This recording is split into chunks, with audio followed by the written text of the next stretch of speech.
drink up on our Saturday morning. We're live raw and real with myself, Sam Anderson, as always, and this week with us, Gabe Spiller. Good morning, Gabe. Good morning, guys. It's a pleasure to be here. Great way to start the weekend. Oh, We are yeah. looking Well, thanks forward. for spending it with us. Absolutely, super happy to have you, man. Um, we'll get right into it, dude.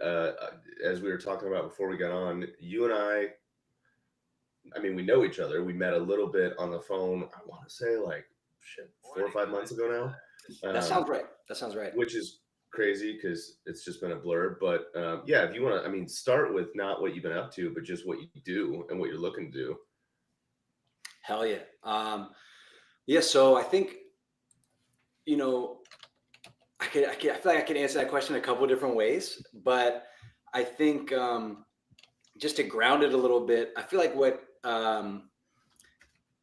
is the maybe the most fascinating thing about what we're trying to do and what we're doing is kind of the environment we're building in. And so, you have food and beverage is undeniably it's massive industry. And I think to me, maybe I'm biased, but I feel like it's one of the most important industries, if not the most in the way that it impacts so many different lives. But you have this huge industry with thousands of companies, thousands of layers behind these businesses of other businesses, right? There's so many different players involved. Mm. And I think it's often overlooked how much all of the professionals all throughout that space uh, have an essential task of searching, whether that's for raw materials, manufacturing partners, logistics. Uh, there's so many different equipment. There's so many different needs that all kind of start with the search process. And, I'd be curious to hear about your experience, how you would describe the search process, Adam. But from what I've gathered, from my experiences and from the many conversations that I've had, it kind of sucks. It's like it not only is it arduous and inefficient and time intensive, but food and beverage is also like such a high stakes industry. Oftentimes, if I'm doing a search, I need it yesterday. I got perishable materials. There's like hard deadlines, rigid production plans, so many moving pieces. And this search is really, there's really no tools that are built to serve that search process as a process. And I think that's been the biggest thing that we've been focused on. And the question, so what we've been building is a search engine for the food and beverage supply chain. And the question that we continue to ask ourselves is, you know, could this be better? Could it be faster? Could it be easier? But then as a designer, um, you know, could it be enjoyable? And that's really our main focus, and that's what we've been committed to these past couple of years, and that's what Sure, we're building. sure. No, it's. I mean, A, thank you for the rundown for those out there who's listening who didn't have it already. B, yeah, man. I mean, I remember from our conversation, right? Like, so I've been in the industry 8 years. Sam's been here a year or two longer, right? But like, My we partner almost last were. week said I was showing my age, and I'm showing my age again. And somehow I'm in the center of the screen between these two young, good-looking bucks. But hey, man, why don't you finish your thought? I have some backup questions after you go through, Adam. But thank you. No, no, and this is how I want to bridge the conversation to kind of bring you in on a question, Sam, is like, even conversation Gabe and I had, my experience, everybody, like, it's all word of mouth. Mhm. It's all word of mouth. And don't get me wrong, for guys like me who have zero issue running said mouth, as you can hear, I'm still trying to get my voice back after Expo, like, that works, Yeah. right? But for a lot of people, like, either A, that's just not who they are, and maybe they're not comfortable, and maybe it's a new industry, or maybe there's hesitation, whatever it is, right? Or they just don't know anybody yet, because Hmm. that's a thing too, right? But then you pair that with, and I was having a conversation with a boss of mine yesterday, actually, just catching up. She's become a friend, and um, we were talking about the kind of the democratization almost of that word of mouth. Whereas it used to be very like the people at the top sat behind these closed doors and in these ivory towers, in the sense of like, oh, you got to go through six people to get to them. And now, because to your point, like CPG, entrepreneurship, all these things have become, so there's been such a boon to this industry of people wanting to get into it, which is great. um, and can provide a lot of really good value. I think those people have, not that they were doing it in a mean way, but they've sort of stepped down off their ivory tower to say like, how can I get connected as well? So you're seeing it from both sides, right? Mm. And so with that, Sam, like I'm curious, just from what Gabe's working on, like given your industry experience and all the interactions you've had, like how do you see that fitting? Like, or like what questions come up for you? Oh, if I could step back, first of all, Gabriel, I'll give you a chance to. What is your company again? Your name of your company? Yeah, so it's Pick Your Packer, but we call it PIP. I think it's a little more emblematic Okay. of the culture and the product All right. itself. I love that. And I knew that answer. But I wanted to, full transparency, I think about pickles when I think about Pick Your Packer. So anyway, there Might be could be onto some something. design that we could do. The We whole might bit. need a mascot, dude. We might need a mascot. That's exactly. So You're getting royalties. You're getting royalties if we bring that in, dude. Hey, we have fun here, Gabriel. So I just say what's on my mind. I just throw it out there. But I'm a pickle guy. I think there's a real need of what you do because people just don't know where to go, right? They show up and they get friends and family funding. They get investors invest in their company. And it was really interesting, the service that you offer. If there's a place they can go to find those resources, great. A lot of times they'll plug into some big mass person, and they'll charge them an unbelievable amount of dollars to actually get that information. But if you're going to do it in a most cost effective way for these folks, especially for startups, it's a really great situation, because what you do could plug into what Adam and I do, right? We do very specific things, but if we can plug into you, and then we bring our partners in with you to actually grow this network. And I love the idea of a network. I also love the idea of a community, and I believe what you're building is a community. So I don't know if that answers your question, but I definitely believe it fits in, Adam, in terms of what we're doing, because we're trying to build a community, and then that community brings knowledge, and then that knowledge helps people be successful, gives them an opportunity to stay in the game, to grow. I talk about 4 things every week. A brand they test it, they build it, they scale it, and they sell it. So those 4 things, you play a role in that and how we bring it together. Yeah, I think, I couldn't agree with you guys more. I think one of the things we love the most about this industry is how, even though you have $1 trillion industry, it's really running on the back of word of mouth. It's such a relationship driven industry. And I think it's pretty magical that's the driving force. And it's something that ultimately we don't see ourselves trying to replace. If anything, we really want to embrace that and bring that into the network. As you mentioned, Sam, I think that's really how we like to look at it as well. As, it's all these different kind of nodes in the network, and they all have these different connections to each other. I think one of the things that excites me right now is, Sam, as you mentioned, so many people are kind of coming in, and probably the first thing they think about is the brand, funding, marketing. But what I feel like I'm starting to see, and what we're bullish on, is some real love and shine getting to the ops community. And I think operations, to this point, for a lot of emerging startups and emerging brands, it's kind of like an afterthought. It's like, all right, we'll figure out how we actually build the product later, and we'll figure out how we get the right partners to do. Doesn't that come first? Doesn't the product come first before? That's my point, right? But I feel like that is usually it's unfortunately, I think, kind of reverse engineered typically. And I think that we're banking on that change, and I think we're seeing a bit of a shift towards an understanding. I mean, the current landscape is pretty crazy right now, just with tariffs and all the geopolitical tensions. If you're in food and beverage, the margins are already crazy. But if you add 25%, 10% to our lids for our, jars, it's like all of a sudden. I was thinking about like aluminum and stuff. My gosh, it's brutal. Yeah. Actually, I do a little a newsletter that I'm happy to share with you, but I'm just researching the impact. Everybody thinks, well, that's just impacting everybody out of the US. I'm just a US based brand. I'm like, I got news for you, man. The tariffs are going to impact you too.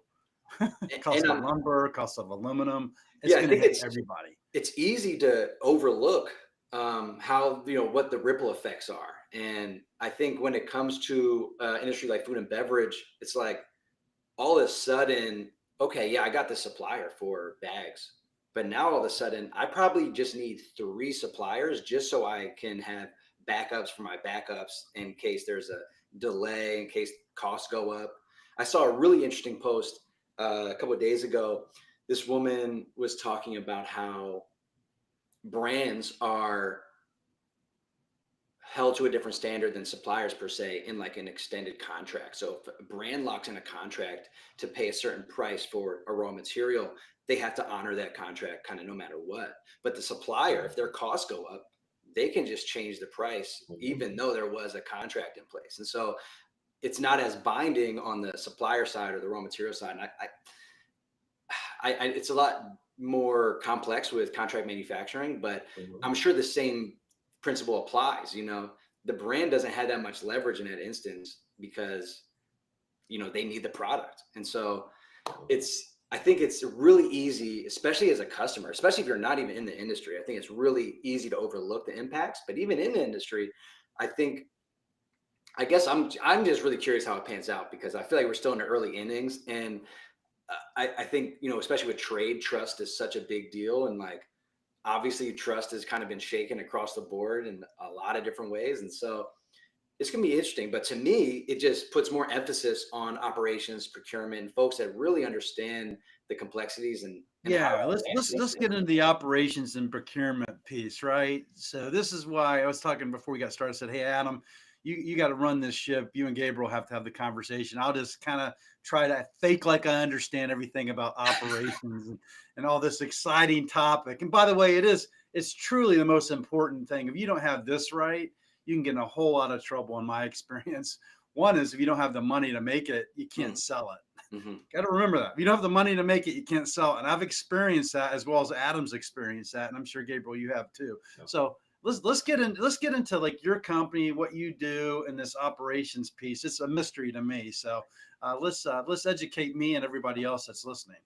I would say the biggest thing that we learned was, when we started, Sam, along the lines of your thinking, we're like, all right, this is going to be great for startups, people that don't have the network, people that don't know who to go to, and just to find some options. But what we actually found is that wasn't who we were building this for.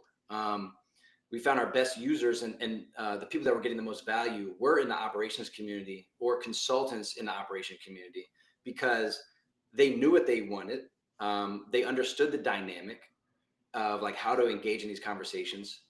And I think more importantly, a lot of startups would come and they wouldn't really even know what to be looking for or how to even go about talking about it. You get somebody reach out to a manufacturer like, I'm making the supplement and I need 4 samples of 4 different formulations, ideally like 20 capsules of each. And I'm like, all right, no manufacturer is going to open this email, but you should really just be in your kitchen and messing around a little bit. I mean, don't take that advice, but I think you're spot on.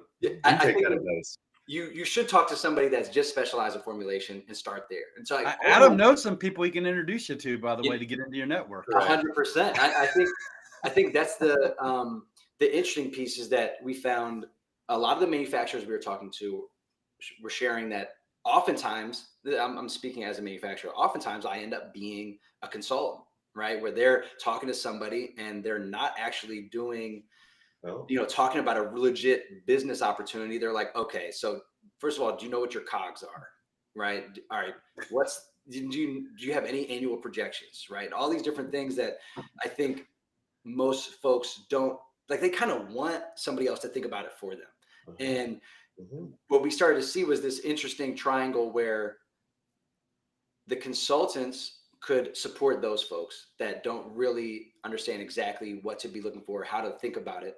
And then the consultants then have this tool with this network to then easily really just accelerate the search process. And then the manufacturers get to hear from somebody that actually understands the conversation and kind of accelerates that conversation as well. So instead of really creating for startups, we found we were really building for the professionals themselves.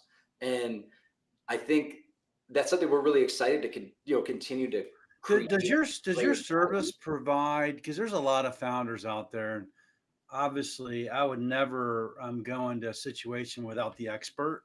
I Mm, always, because I'm a pricing, I consider myself a pricing and commercial planning guy, nice. right? And I always say, hey, never go to that meeting without bringing me. Mm. Right. But does your service, because there's a lot of founders that don't have a lot of money, right? There are a lot of startups. Does your service provide kind of like a do it yourself opportunity, like to educate people how to do this stuff themselves? It's a great. It's honestly something we're really intrigued by. I think that there's a real need for something like that, and we have a ton of ideas, honestly. And I think to a degree we can do that. But what we've decided to double down on is really trying to provide as much value for the professionals or those specialists first, because we found that it's really easy to spread ourselves thin, and we actually just create more leverage for ourselves as a company, honestly, in this way, because a lot of the consultants or operators were representing those startups or representing a number of those startups, and so it just found it just it enabled us to find a much better, what you call like product market fit, right? Where we were actually able to deliver the most value to those folks in operations, the folks that are consulting for, maybe fractionally or in different capacities.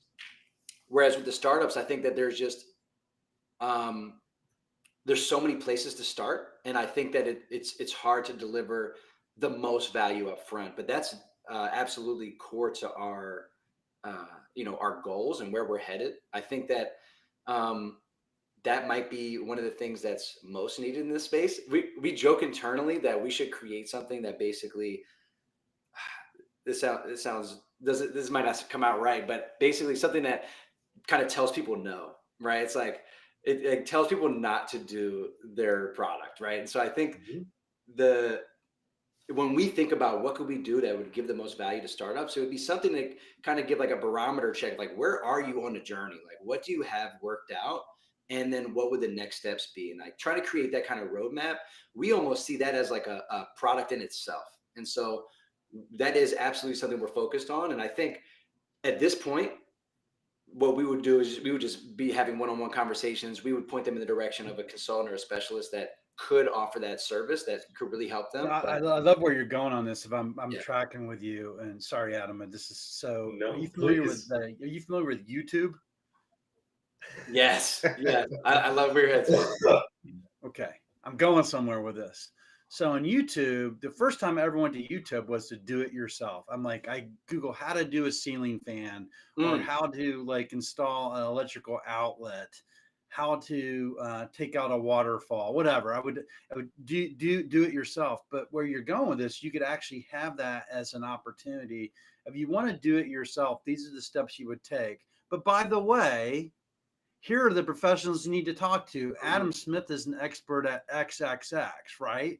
And then you connect them with Adam or Sam Anderson. He does distribution and sales, or talk to my company. We specialize in this. I think if you do that, people are going to appreciate that because everybody wants to do it themselves. Every founder I've met, yeah, I got the pricing. Adam, you can chime in here, but I have the pricing. I got that taken care of. I'll do that later on. And I, I'll I do got my a own sales. I mean, I hear it every week. I got a great example. I was speaking with this founder that comes from comes from Turkey. Their family owns a farm. Yeah. Within the family, they also have a manufacturing plant, and so they were making these products with um, different Turkish goods.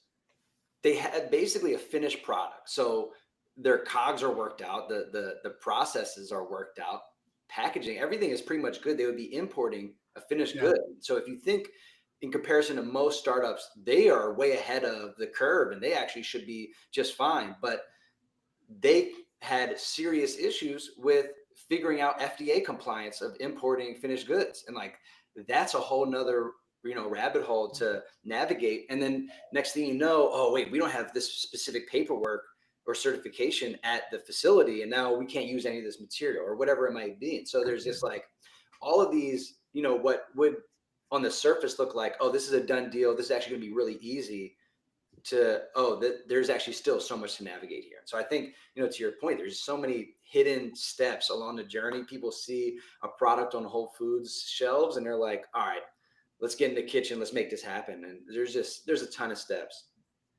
Yeah, I mean, so, and Alicia, I want you to see that. Oh, there we go. That perfectly answers the question. I didn't even know she footballed that over there to us, and we magically just happened. We could read, Gabriel. You can see chat in the chat. You can see people ask questions too. By the way. Oh, so, nice. Yeah, it's funny. No, I mean it's. I'll make a comment and then I'll get to a question. So, Sam said it, Gabe, you said it. I'm going to reiterate it. If anybody, brand, vendor, whatever here is listening, like, and again, consultant, fractional, I hate all those words, right? Because I'm just a guy that's here, and they all get overused and they all get spun in shitty ways, right? But like,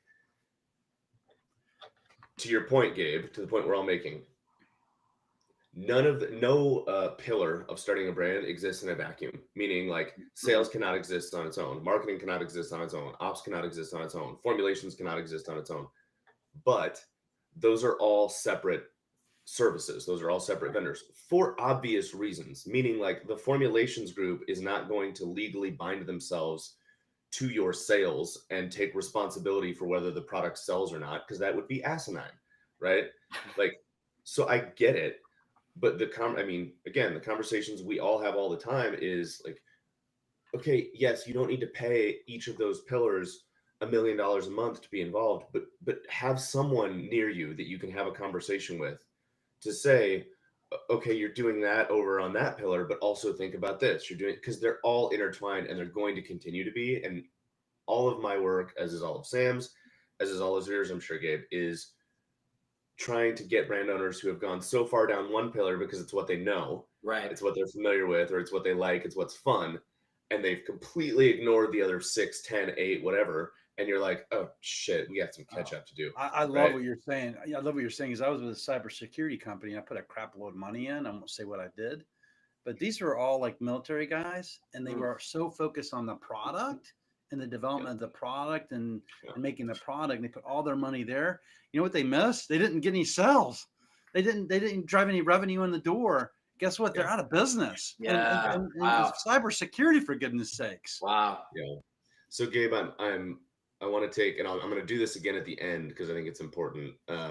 When we first spoke, there was nowhere for me to go, but I just did it while we were talking.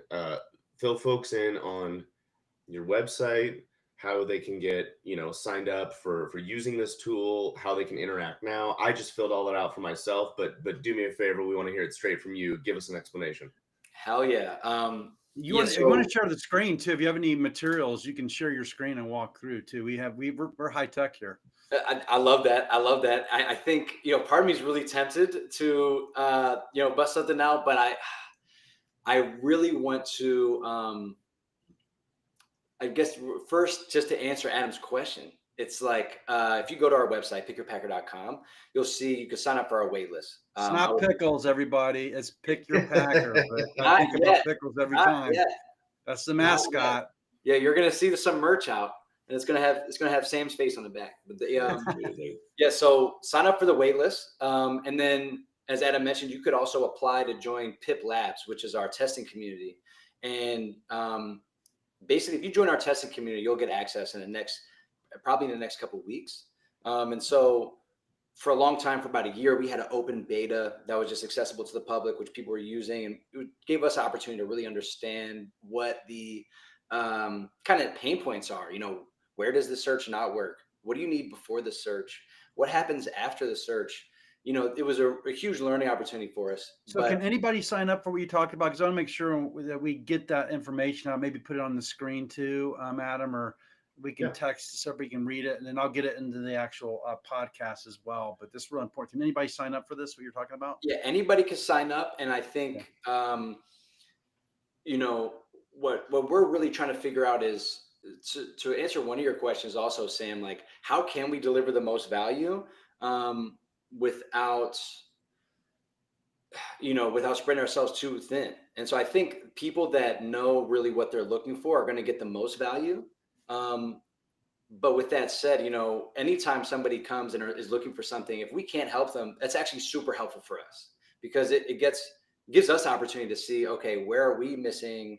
Where do we have holes in our network? What are blind spots? And this is a good segue into Alicia's question, which is like, what does a day look like? And when people come to me or our team, how do we kind of qualify them? And I think the first step, even if you're, this kind of fits for even before we have a product, our first step is really just to kind of get into the weeds of where is somebody at. And that's really going to determine a lot of how we can help and what kind of shape that takes. So I want to know, what is the product, right? Has it been produced before?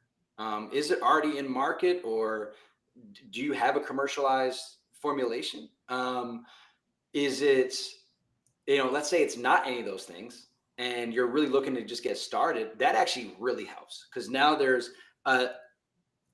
now instead of being like, okay, here's this huge network we can tap into, it's like, okay, actually, no, here's the 10 people you should reach out to. And so that's actually really helpful. And really just starts with a conversation. And then a lot of times we give people additional search support. So let's say they're looking for something and they don't even have time to use the service. They reach out to us and we basically help them with that search. And so we use our tools internally. We use our peripheral network. We use our peripheral network, right? Like if somebody comes up to me and they got this really specialized cold brew product that they're trying to create, I might be like, Adam, do you know anybody that specializes in, So can Adam be a vendor on your website? I'm assuming he can, right? You'll put Adam out there and like contact 100%. Him for this, and this. Yeah, and really getting into, all right, where does Adam like to show up? Is he really trying to offer specifically operational support? Is it specific to beverage formulation? Is it specific to early stage, or does it, kind of scale up? Is it all the above? And so when it comes to the day-to-day, it really does vary. We have, I think one of the biggest eye openers for us was, we're like, all right, this is a tool for the entrepreneurs on the brand side.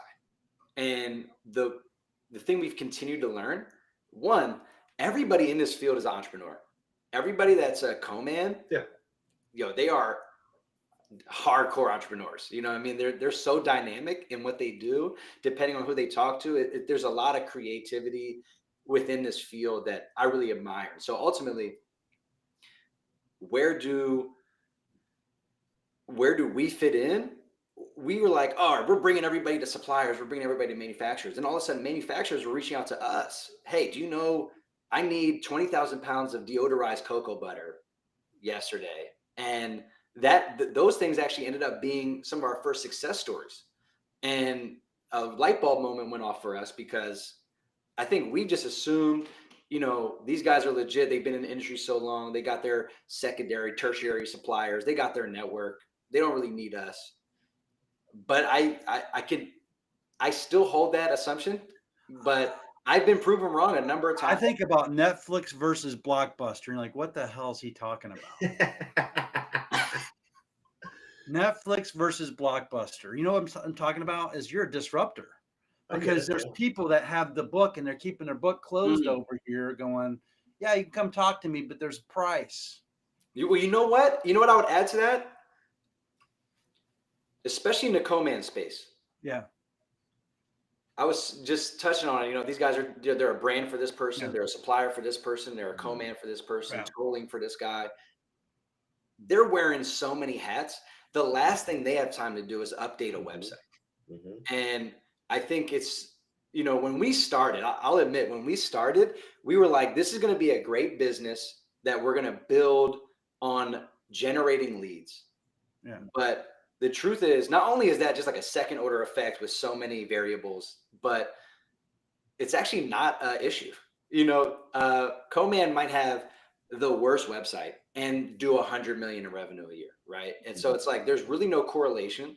And a lot of these guys are actually, the problem really is like, they have too many leads. It's like, trying to figure out who knows what they're talking about, who's viable, who's not. And it's trying to determine that quality is, I think, really more of an issue. And so in an environment where the actual like act of having a digital presence is kind of, I think, out of reach. I don't think it's realistic to have everybody that has a beautiful website, great SEO.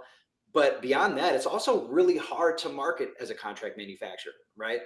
Yeah. I got all these capabilities. I can make any product. Like, how do I know what to be discovered for? How do I know what to list? Well, Pick Your Packer, you can help them market, to your point, and that's going to disrupt the people that keep the book close to the vest, because they're sitting back there going, "Yeah, I know all the co-packers across North America, but you need to come talk to me to talk about that." And that is valuable information, but it's more than just, hey, like, open up your book and share who they are, because just because they know who they are, they don't know what to do. That's when your services come into play, right? And that's the key. I mean, you're shaking your head here, so. Let's say Adam has all the contacts. Yeah. Adam could give me all the contacts, but they might only open an email for Adam, you know? So it's like, there's definitely something to be said about the relationship and there's more than just the contact information, right? It's like, there's a lot more there.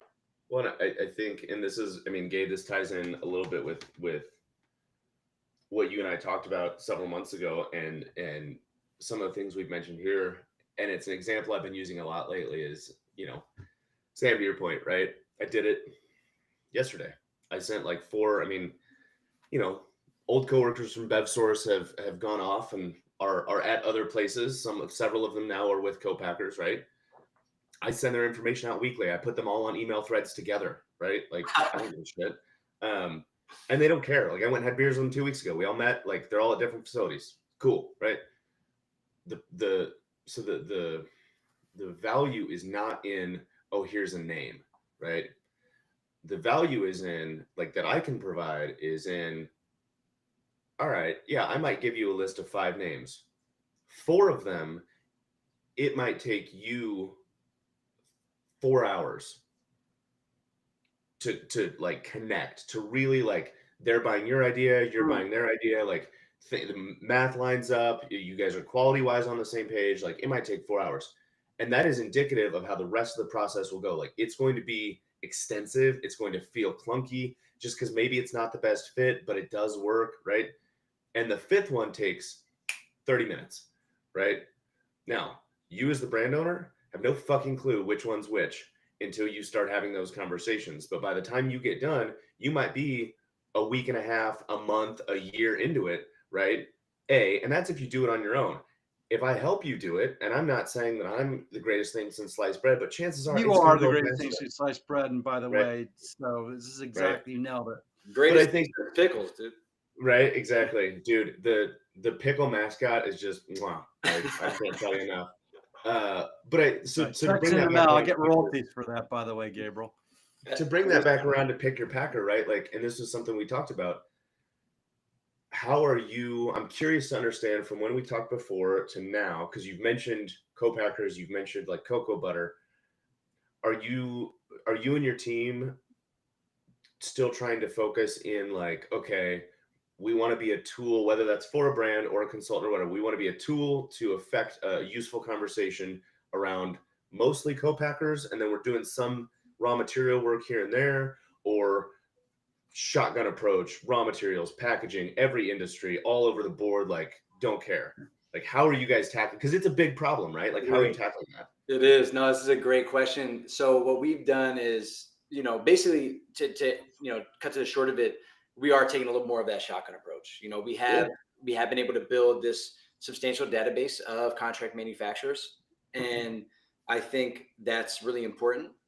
And as we've begun to see them as users as well, and their teams as users as well, we've really been putting a lot of emphasis on raw materials, really primarily ingredients. You know, we're getting into packaging as well, but I think, you know, let's go into equipment, let's go into laboratory testing, you know, commercial kitchens. There's so many players, financial services, somebody that offers factoring, there's so many things that people need that are searching for and often are searching for in desperation. And so it's like, just the ability to have it all kind of in one place and be able to find it all very easily without having to go, to page 27 of Google. It's like, that's, I think, where we see ourselves bringing the most value. And we're really trying Are you to a subscription-based service, by the Yeah. way? Next question. Yes. So it's been so interesting as a startup, and Sam, I'm sure you experience this all the time from a pricing standpoint. It can be such a mysterious thing. How do you price? How do you build that business case? And, as I mentioned earlier, as we learned that leads actually aren't even that valuable, right? It's not even that big of that compelling of a value proposition, especially to manufacturers. We actually realized the users were getting all the value up front. They need the thing right now. They have a tool here that's really specialized to the search process, right? Right. In a number of ways. But then beyond that, they also get additional search support where we'll go out and, find the folks for them. And For the subscription, you're not just getting this website you go to, you get you and the team behind that. Exactly. Yeah. Exactly. So we kind of call it like a full scope search experience. And so the users would pay a subscription model to access the search engine, access the network, access the tool, and then also access our team. And so, we see a lot of opportunity there. And then, eventually I think we could see some kind of product emerging for the companies in the network that could be productized, that they would maybe pay for, to see, some analytics on how many hits they're getting, who looked at their profile. But truthfully, they give us a ton of value just being in the network, right? And just having information about what they offer. Who do you want in your network? Who's your target? As far as who's in the network, like as a company? Yeah, like who would you want in it? Like what type of companies, people, like who like when I join a subscription service, like who is it that's going to benefit most? Is it everybody, or? And so you mean who would be the user? Yes, the user. Yeah. So honestly, we're really focused on operators, folks in procurement, whether that's within a brand or within a manufacturing facility, or somebody that's operating more of like a multi-capacity role, right? Like as Adam was saying, I think consultant or fractional ops has like people have their own assumptions about those terms, but I mean, that is like one of the most valuable services. If you could have somebody come in and really help you with that stuff, it's like that could be life or death as a company and really set you up for a sustainable growth. But that's our target is folks that operate in that space. And I think over time, there's a lot of other areas to go. We see a lot of people ask us every day, at a manufacturing facility or at some kind of supplier company, some raw material company, hey, could I use this to search for companies that use my product to like send them quotes? We get that all the time. I think that's kind of unavoidable. And we just see that as being like another facet of or function of the search engine. But that to us is, we just don't want to get too distracted. We think there's so much opportunity just to deliver value to the professionals that are constantly looking for things, and building a relationship with them and building the tool that they actually want to use. Got it. So before I forget, and I know Adam's deep thinking again, and I stepped in here, but before I forget, could you pull up on the screen just like where people go to sign up for this? Do you have anything you could share? Like go to www.pickyourpicklepacker. Pick your packer. I know. I'm just joking. But can you put something on the screen so people can see it? Would be really good, Gabriel. No pressure. No, I got you. Let me run her up. Hold on a minute. So, things are going to be changing very soon, which I'm excited to say. Let me see here. Let me get the right one. So yeah, basically if you go to pickyourpacker.com, this is what you're going to be greeted with. Basically we've locked everything up for the past like 4 or 5 months as we get ready for our V1 this spring. Come right here and join our wait list. I'm excited for a lot of things, but I think what I'm most excited for is for people to start giving us feedback, whether that's explicit or implicit, just seeing how people use it, seeing how it doesn't meet expectations, seeing how it exceeds expectations, seeing what parts of the search functionality is the most valuable, what do people use the most. But what's the website they go to though? What do they type in? For How do For you this get there? page. It doesn't say on the screen. So this would be pickyourpacker.com. Pickyourpacker.com. Come to pickyourpacker.com. If you're a company, let's say you're a consultant or a manufacturer or a raw material supplier, you do R&D, logistics, come up here. You can list your company for free and just be in the network. And if you want to access the search engine, you're just going to put your your email in here. You're going to join the wait list. And then my recommendation would be then to join PIP Labs. And if you just give us a little bit of information, you could apply to become a member of our testing community. And not only are you going to get, this is what Adam just did. Correct. hell yeah. Yeah. So I wouldn't qualify for this but I could try. I tried to get a media pass to Expo. I'm gonna try to get into this too. And you're gonna be like, nah, you don't qualify. You're out. Sam, I'm gonna be honest. I would love to get somebody like you in there as well, just because I'm curious, like what comes up, like how you would just naturally use it, how you would, what some of those issues would be. But if you were to join our PIP Labs community, you're gonna get access in the next couple of weeks. And then beyond that, if you basically just tell us what your experience was like, if you like a little feedback survey, you'll get free access to the service for a period of time. Okay. So I'm in. Send me the link. See, I snaked my way in there, Adam. See how that worked? It's in the I love it. And I'll tell you why here in a second. I put the website in the chat, Sam, so it's in that chat. Nice. I was just gonna do it. Good. Oh, awesome. So and I'm gonna give my own 2 cents on this. I'm gonna give an example from someone Sam and I had lunch with this week, right? And then I'm curious, Gabe, what your experience with people has been. So Sam and I had lunch with a guy named Ryan Bachman here in the cities. Shout out Ryan. Shout out Ryan. When you talk about doing like coffee and tea and dairy and that, like Ryan's a wizard. He literally built out the basement floor of his house to be a lab. It's like, that's legit. That's our next tour, by the way. We're gonna have lunch in the lab. Oh shit! Is that ISO certified in there? Yeah, you'd have to ask him. I'm not sure. No, but that sounds so cool. No comment. Right? But so like he and I have a project that we talked about over lunch and we're working on together. And I told him, I said, if you're open to it, like I've got a contract with the brand for just some very minimal hour a week. Like, hey, I'm going to walk you through who's who in the zoo, talk to you about the big picture process, things to think about, bounce ideas, right? Ryan's going to be doing the brunt of the work right now because he's got to build the formula, right? So I'm talking to Ryan about that, and we're getting everything kind of quoted and figuring out numbers. And I said, if you're open to it as the formulator, I would love to sit on the calls when you're formulating, not to charge anybody for it, but just so that I'm up to speed on what's happening and we don't have to play this game of telephone with the brand owner, right? Yeah. And Ryan was like, dude, like you'd have thought I told him it was Christmas morning. He was like, dude, I would love that. That's amazing. Please. Right? Like it makes my life so much easier. It makes the handoff better when I'm done, blah, blah, blah. I'm like, all right, cool, good. Right? We're on the same page. The point I'm getting with that is like, even for myself, and Gabe, we talked about this before where I was like, dude, I'll send you everybody I fucking know and their brother, right? Because it happens constantly where somebody will come to me and go, hey, I need help with X, Y, and Z. Like, cool, X and Y, I got you. Z, I have no idea, but call this guy, right? Mm-hmm. So if I have somewhere that I can say, yeah, let's do it, but we need like 3 other people in on this conversation and I don't know someone, pick your packer. Come on. Like let's go get everybody. Right? You could create pods out of this too, Gabriel. It's something to think about in your business.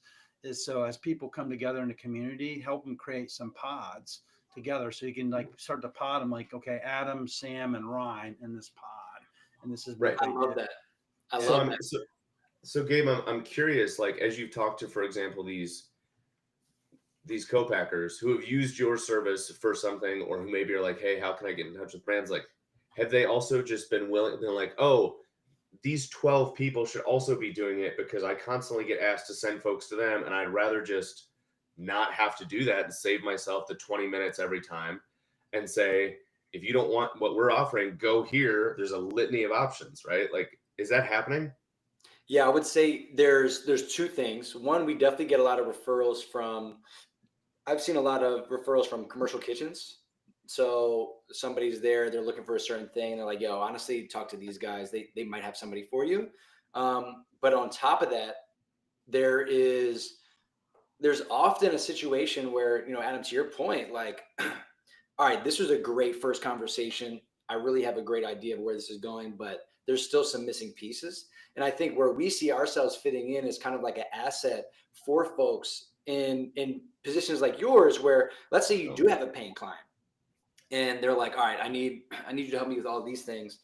I think what we hear from a lot of folks is two issues. One, people just expect you to do that, right? People just expect, like, oh, can you just conduct this search for me? Like, can you just, Right. can I just be like a value add service here?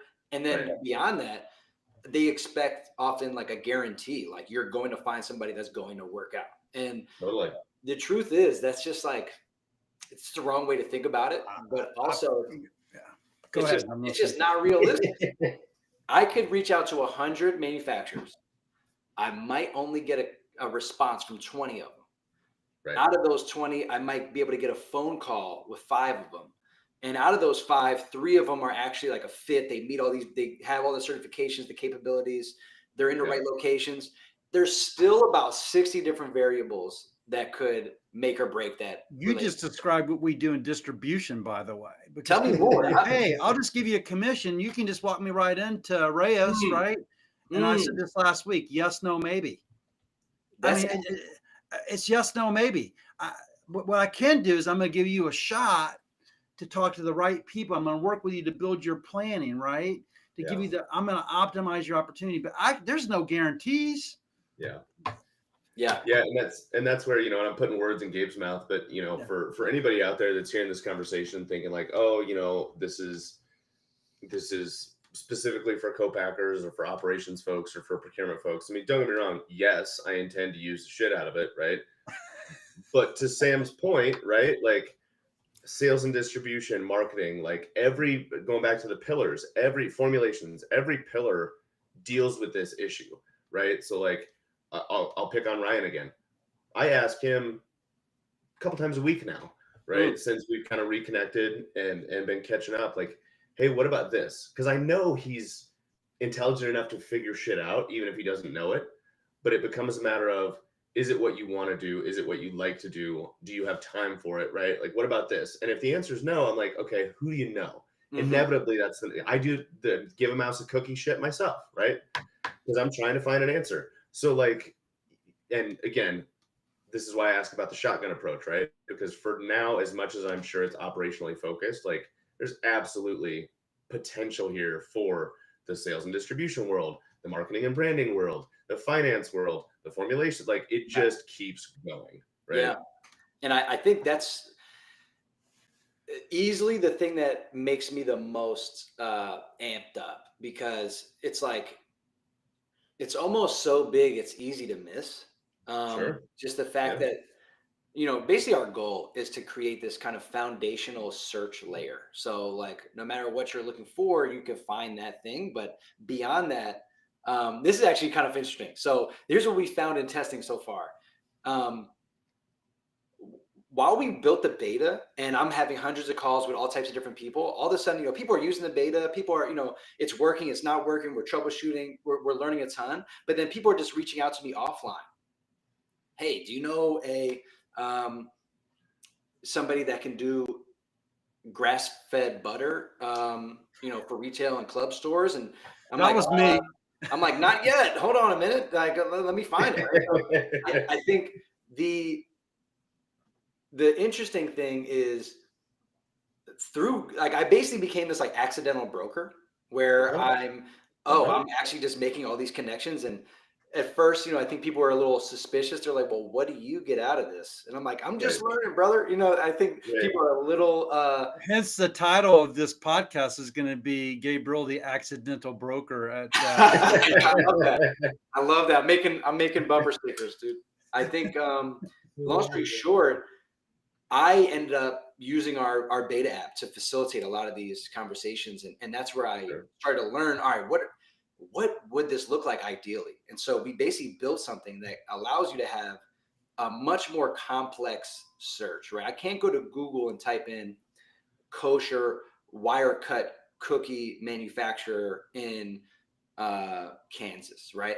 Right. But that's what we built, right? So you can actually search with this layered, complex research, but because tools like that don't exist, people don't search in that way yet.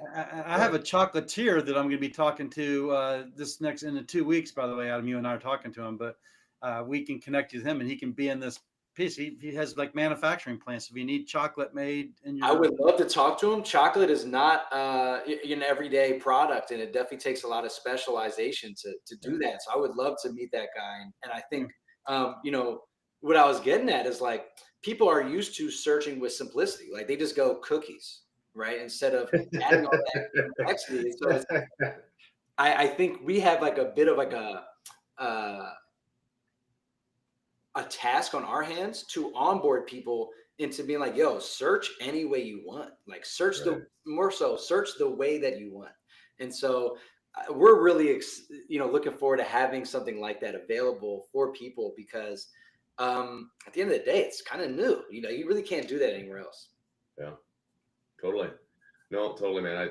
I'm super excited to see what the next few weeks brings and see the tool, kind of go live to some extent because I mean, again, I know Sam knows this and you know this, and most of the people listening know this, like most of my day, and I'm sure others as well, is just like, oh, yep, like talk to this person, talk to this person, talk to this person, talk to this person. And when you do, say this and then say this and then say this and then say this and don't say this, but think about that and then say this, right? Like it's halfway just coaching people around having the right conversation because they just don't know. Like they're new, right? Yeah, no, it's super exciting. Well, with the last, maybe 10 minutes or so we've got left here, I mean, Gabe, is there anything we haven't touched on that you wanted to go over?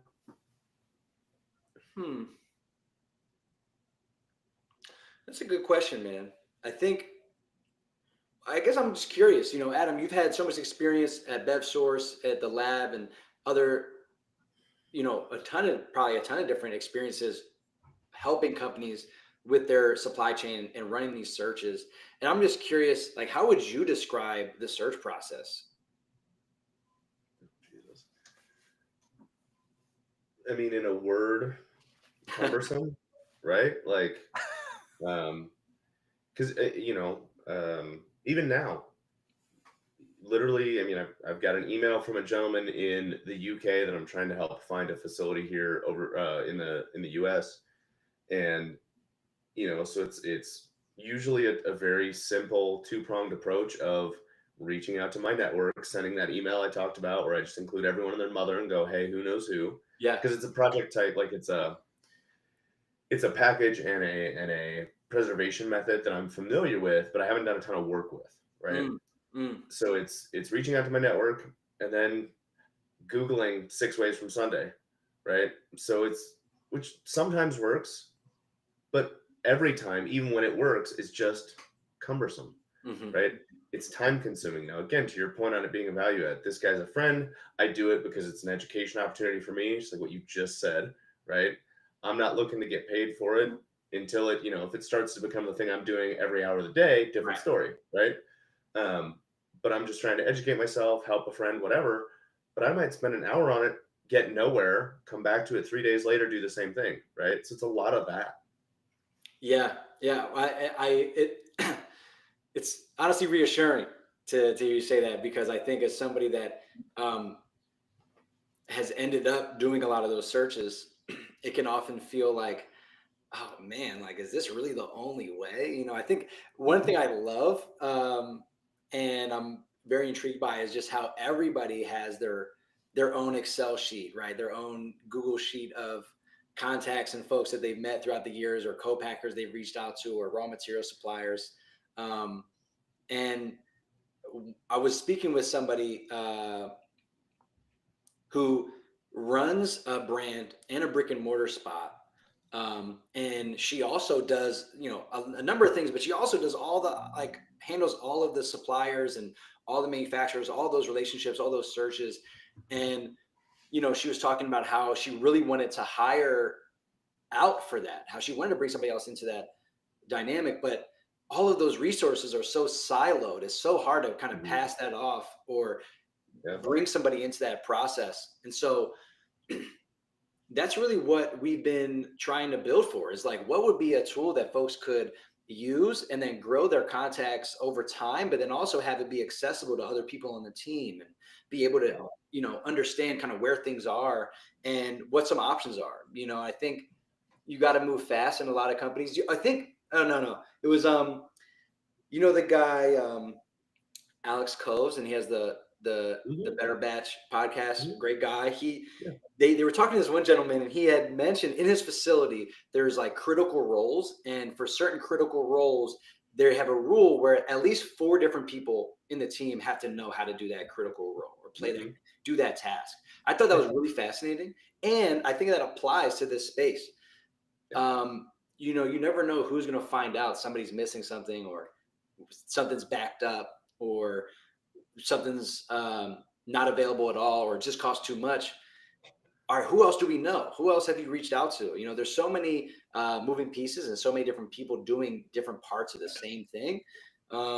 We're excited to offer something that like allows it all to kind of be housed in one place and focus on. Once again, I think my goal is to see like how can we make this enjoyable? I think to go from cumbersome to enjoyable is definitely a tall task. So do you have a mission statement? That's a good question. I think, I could get really esoteric and existential. Well, you kind of said it, so that's why I asked. Well, I think we should spend some time internally really nailing down what our mission is. But I think maybe that is it. I know me personally, part of it is definitely trying to build the most enjoyable search engine.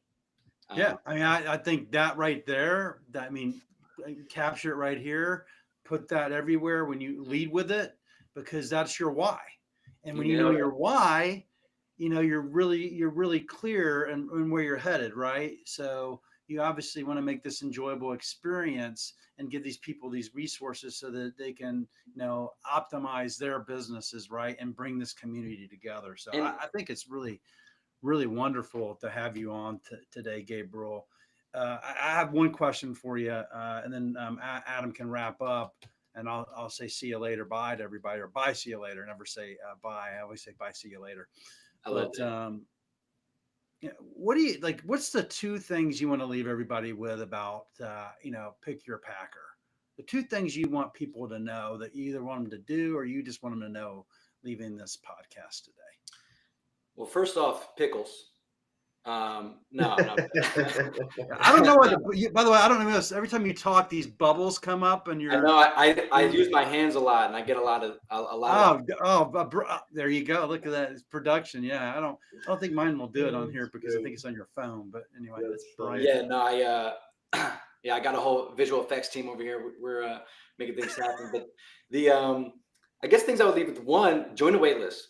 Apply to Pip Labs, get early access. I would love to hear from you. I would love to know what you're working on and see how we can help. This is definitely an exciting phase in our journey, and we would love to have anyone in the industry really be a part of that. And we feel like we have so much room to run as far as value we could create, but we can't really do that without hearing from people themselves and understanding exactly where they're at. So yeah, join the waitlist, join Pip Labs, and also reach out to me on LinkedIn as well. Okay. I guess the other thing I would add is this is one of the most, capital intensive, time intensive industries. And I think food and beverage makes up, I always talk about how it makes up like 20% of US manufacturing, and nobody even knows it exists. And I think there is so much power in our food system and in our what really fascinates me about this industry is you see consumers and customers driving more, pushing the needle a little bit further than regulators in a lot of instances. We're seeing a lot of companies reformulate. I mean, artificial dyes is another story, but when we look at something like seed oils, arguably very controversial. There's no regulation on seed oils, but because customers have been building their own awareness and making different choices, you see all these different companies reformulating. And so I guess the last thing I wanted to say here is like, it is such a powerful industry. I think there's so much leverage within food and beverage and within food systems in general, whether you're just a customer, operator, or a manufacturer, a brand owner. There's so many different players and everybody brings so much value. I think that it's easy to miss. And I just think that it's one of the most creative industries, one of the most powerful industries. And I just want to, send some love and respect to everybody that's in it right now, because I think it's a very interesting time, and we see some big acquisitions. But I think if you're on the ground, there's a lot of moving pieces, a lot of uncertainty, and it's not for the faint of heart. And I think it's I'm definitely rambling right now, but I think that there's you're gonna make it easier on everybody though. Go to pickyourpacker.com, sign up on the wait list, and then if you can get into that special group, which I think I'm in, Adam. I think I'm in, man. I think you're in, dude. I think you're in. But yeah, we really do appreciate you joining us, Gabriel. It's been a pleasure, and everybody, thanks for joining us on Drink Up. Adam, any closing thoughts, and we'll just wrap up. No, I think well, shouldn't say no. Yes, I think I'll leave everybody with thanks, Gabe, for being on. Obviously, super excited to hear what you have going on. Thank you, Sam, for letting me kind of take lead today. If you took anything away from this, go check out pickyourpacker.com and just be open to connections and conversations and connecting with anybody and everybody. And if you felt like in the past you've had to put up walls, stop and just sit down and have a conversation. But with that, everyone enjoy your Saturday. Thanks for coming to Drink Up Live Raw and Real with myself, Sam, and Gabe. We'll see you next week. Yeah. All right. Yep. See ya. And then it should stop. Hey, full transparency. So